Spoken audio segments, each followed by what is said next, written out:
Estamos en plena Edad Media, aunque esta denominación puede ser engañosa. Edad de en medio, como si dijéramos que antes y después hay otras edades y que ciertamente son más importantes. Tenemos frases hechas como piensas como si estuvieras aún en la Edad Media, pero si esto solo lo hace o lo piensa alguien con una mentalidad que vive aún en la oscuridad. No es así. Quizá debiéramos empezar a darnos cuenta de que en esta época brilla de forma ejemplar el gran acuerdo entre el hombre que piensa y el hombre que actúa. ¿Pero sobre qué? Yo como franciscano lo tengo ante mí cada día. Cuando me pongo cada mañana la túnica que Francisco quiso que fuera de una forma determinada, forma de cruz. Y es sobre esta, sobre lo que los hombres de esta edad construyen su espíritu, pero también sus actos, su hacer. La Edad Media es ciertamente una época de grandes novedades intelectuales. Domingo y Francisco son los motores que ponen en marcha esta novedad también en el saber, porque en la Edad Media se abren las grandes universidades, desde Bolonia hasta París, pasando por Toledo. Universidades en las que se enseña y se estudia el pensamiento antiguo de filósofos como Platón y Aristóteles, o de personalidades como San Agustín. Pero también surge todo el nuevo pensamiento que crea y nos regala Santo Tomás. A la universidad medieval debemos el nacimiento de la escolástica, que profundiza en la relación entre el conocimiento científico y el conocimiento teológico o la revelación divina. Alberto Magno, San Buenaventura de Bagnoregio, Tomás de Aquino, son ejemplos de todo un ejército de frailes, sabios y pensadores que ponen en el centro al hombre, encontrar y comprender su relación con Dios. En esta dialéctica es donde reside la fuerza de la escolástica. Y en las universidades católicas medievales encontramos a estos grandes personajes que ya hemos citado, y que son capaces de entablar diálogo con la cultura árabe islámica.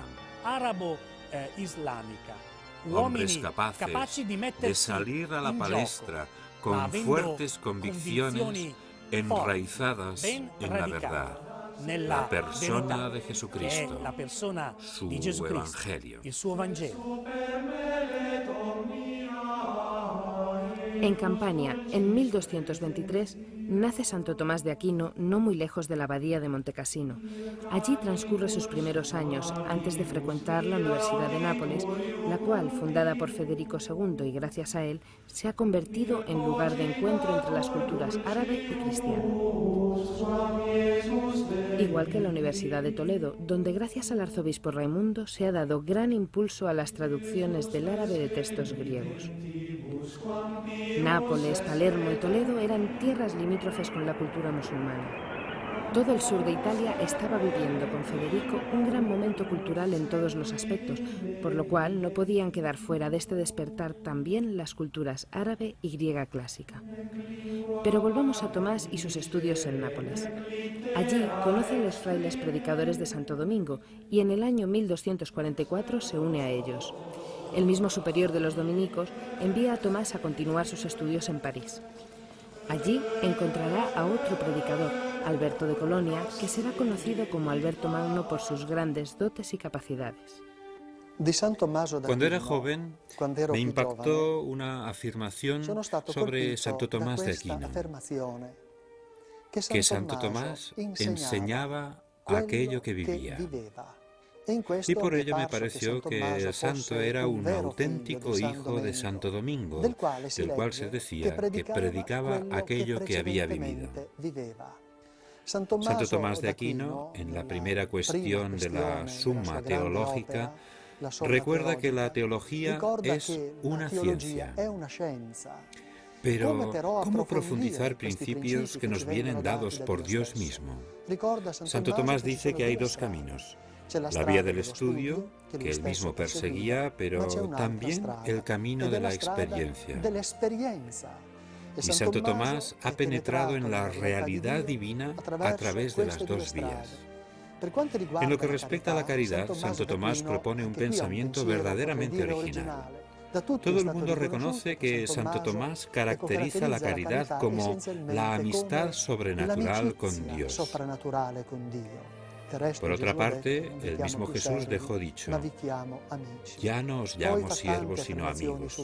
Además de muchas otras afirmaciones sobre la caridad, como por ejemplo, quien tiene la caridad posee a Dios.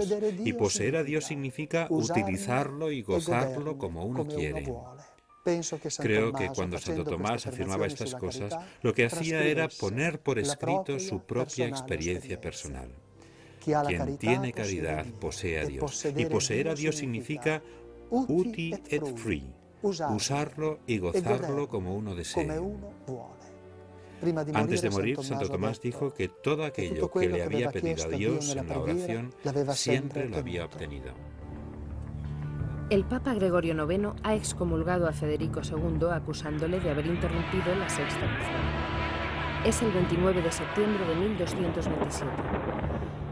Federico II negocia con éxito la rendición de Jerusalén a pesar de la excomunión. Pero no por ello mejoran las relaciones entre el emperador y el Papa, hasta el punto de que los dos ejércitos se enfrentan en la frontera entre sus reinos. Un conflicto que durará hasta que el Papa retire la excomunión. Son tiempos verdaderamente difíciles. Guerras, pacificaciones, cruzadas, excomuniones, herejías. Un tiempo lleno de retos que deberá afrontar el Papa, la Iglesia. Pero Gregorio IX es un Papa fuerte, decidido. Un Papa que, por medio de las órdenes mendicantes, quiere que la Iglesia siga siendo capaz de proponer en su integridad el mensaje evangélico. En el año 1231 instituye la Inquisición, poniendo al frente de la misma a los dominicos. Y aunque muchos se oponían al estudio de la filosofía de Aristóteles, sobre todo fuera de las órdenes mendicantes, Gregorio IX reabre en 1231 la Universidad de París para que el pensamiento de Aristóteles fuera estudiado cada vez más.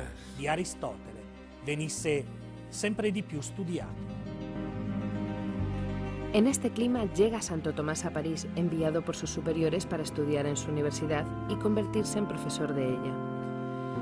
Más adelante enfermará en Italia y morirá en el año 1274 en la abadía cisterciense de Fossanova, entre Nápoles y Roma, donde se alojaba. Así pues, Tomás afirma que el principio de toda nuestra vida espiritual, el manantial que la nutre constantemente y la vivifica, es la apertura de nuestra mente a la realidad.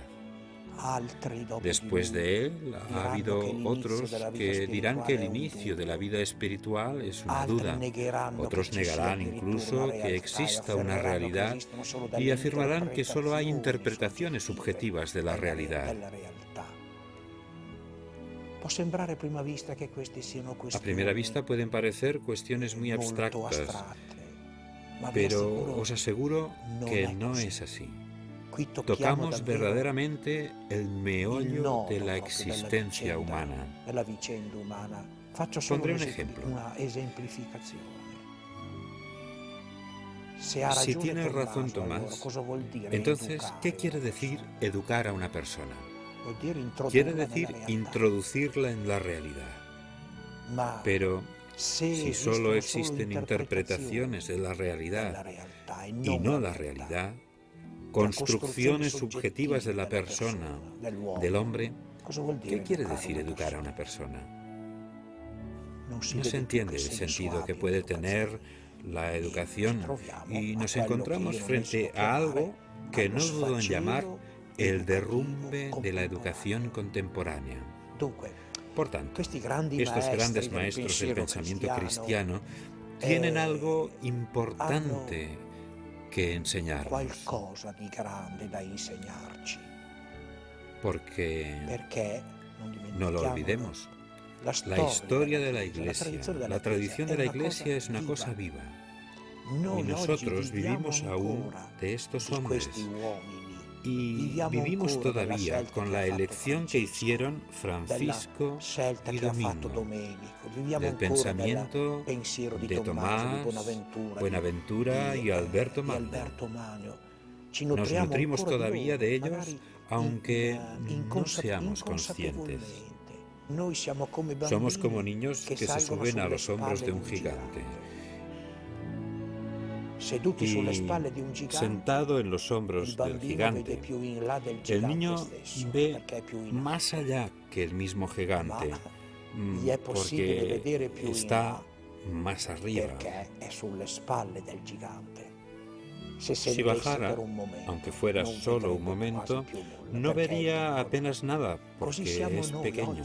Así nosotros hoy, los fieles de la Iglesia Católica, estamos sentados en los hombros de estos gigantes y, en cierto modo, vemos más allá de lo que vieron ellos, porque la tradición de la Iglesia es el camino de la Iglesia hacia la plenitud de la verdad que Dios en Cristo nos ha revelado. Estamos ahora en Roma. El Papa Benedicto XVI, como es tradición, guía la procesión del Corpus Christi. El momento culminante es cuando todos se arrodillan ante la hostia consagrada. Jesús está presente entre nosotros. El Papa Benedicto XVI, siendo todavía cardenal, escribió y dijo que sin adoración no puede cambiar el mundo. Pensemos que Santo Tomás, en una homilía para el Corpus Christi, decía, parafraseando un párrafo del Deuteronomio: ¿quién es más afortunado que nosotros, pueblo de Dios, que tenemos a Dios tan cerca? Rechazar la adoración significaría no querer a Dios cerca, como escribió Ratzinger en un célebre libro que se titula precisamente El Dios cercano. Adorar a Dios. Hay un lugar especial en la historia de la Iglesia Católica, Orvieto. Allí, en la capilla decorada con frescos del dominico Beato Angelico, se conserva la reliquia del corporal, milagro de la hostia consagrada que empapa de sangre la tela del corporal. La historia de la Iglesia Católica se enriquece con este milagro para que el pueblo de Dios no se olvide de adorarlo y glorificarlo. En torno a Jesús, presente en la Eucaristía, se construyen catedrales que se convierten en pilares de una civilización que tiene su centro en Cristo. Así, Orvieto y su catedral son también historia escrita con piedra, colores y signos. Aquí y en toda la Europa de aquella gran época de la civilización que fue la Edad Media, en la que las órdenes mendicantes, los franciscanos y los dominicos, fueron los protagonistas, junto a todo el pueblo, en la construcción de nuestra civilización. La construcción de las mismas catedrales no es simplemente un trabajo realizado por alguien.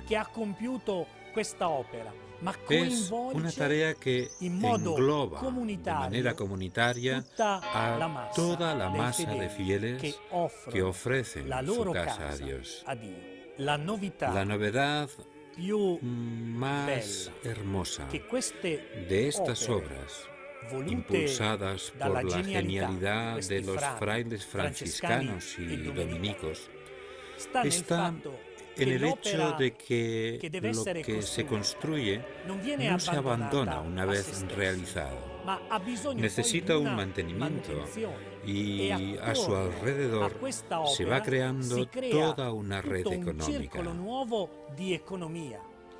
Aparecen nuevos oficios y se crea una nueva estabilidad laboral. Así pues, la modernidad, la nueva idea que entra, el hecho novedoso es que todo el pueblo participa con sus bienes y capacidades para mantener viva la obra que ha sido construida. Es el corazón del pueblo que ha comprendido el mensaje y la fe de un pueblo que continúa ofreciendo esta gran obra al Señor. Frailes que potencian las universidades y se convierten en santos. Frailes que son elegidos papa como Inocencio V. Esta es también la época en que los frailes misioneros, franciscanos o dominicos atraviesan continentes. En el año 1246, Giovanni di Piano del Carpine, acompañado por Fray Benedicto de Polonia, atravesó toda Rusia, hasta llegar al centro del Imperio mongol, en medio de la cultura budista donde asistió a la coronación del Gran Khan. Y a estos territorios también llegó desde Flandes Guillermo de Rubruic. En el año 1294, Giovanni de Montecorvino llegó a Pekín y en 1307 el Papa Clemente V le nombra arzobispo de una misión católica que se mantuvo activa todavía durante muchos años. Es en el medioevo cuando comienza a formarse una nueva conciencia política. Ya no es el rey o el emperador, sino las ciudades compuestas por nobles y artesanos, por gente del pueblo, quienes construyen juntos su propio destino, quienes gestionan la economía, el poder político y social. Es una gran novedad. Es aquí, en las ciudades, donde se crea la sociedad moderna. Como decía al principio, tenemos que desterrar los prejuicios que hay sobre esta época. Tenemos que revalorizarla, reconocer el papel innovador de la Iglesia, de los pontífices, que protegieron e impulsaron a las órdenes mendicantes, dando comienzo así a una sociedad moderna, capaz de confrontarse con lejanas culturas, de culturas de los imperios.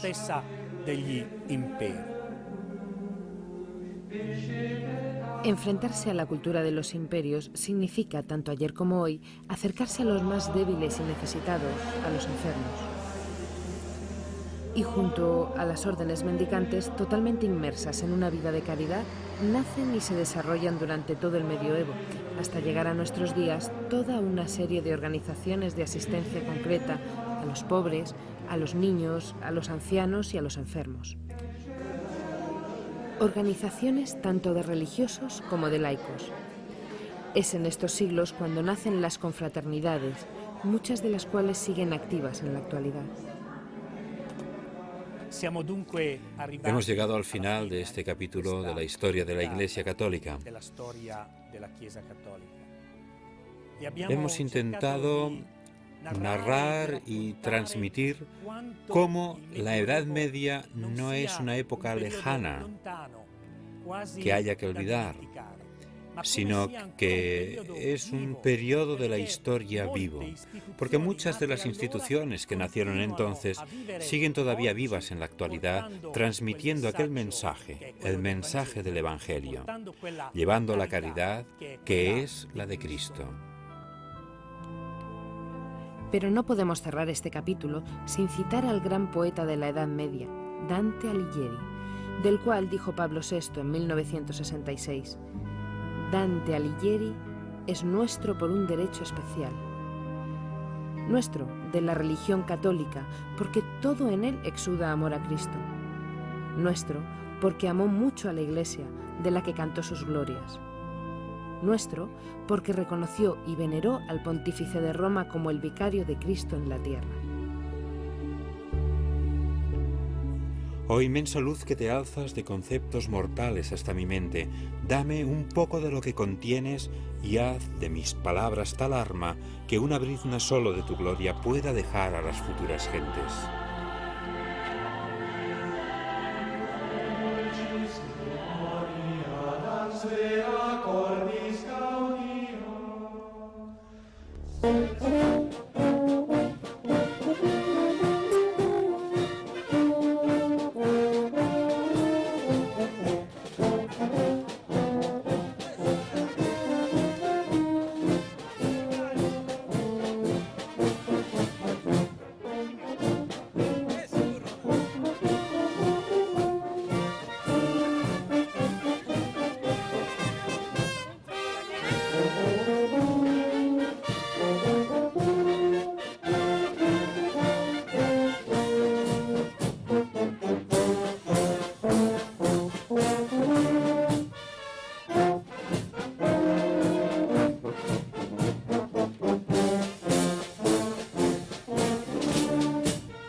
La Edad Media es ciertamente una época de grandes novedades intelectuales.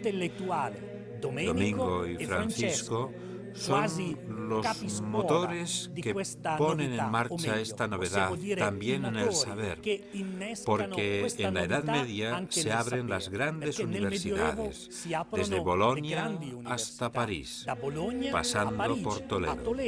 Universidades en las que se enseña y se estudia el pensamiento antiguo de filósofos como Platón y Aristóteles o de personalidades como San Agustín. Pero también surge todo el nuevo pensamiento que crea, estuvieras aún en la Edad Media, pero si esto solo lo hace o lo piensa alguien con una mentalidad que vive aún en la oscuridad. No es así. Quizá debiéramos empezar a darnos cuenta de que en esta época brilla de forma ejemplar el gran acuerdo entre el hombre que piensa y el hombre que actúa. ¿Pero sobre qué? Yo como franciscano lo tengo ante mí cada día. Cuando me pongo cada mañana la túnica que Francisco quiso que fuera de una forma determinada, forma de cruz, y es sobre esta, sobre lo que los hombres de esta edad construyen su espíritu, pero también sus actos, su hacer.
Siamo nel vivo di quel periodo storico che viene indicato aunque esta denominación puede ser engañosa, edad del medio, como si dijéramos que antes y después hay otras edades y que ciertamente son más importantes.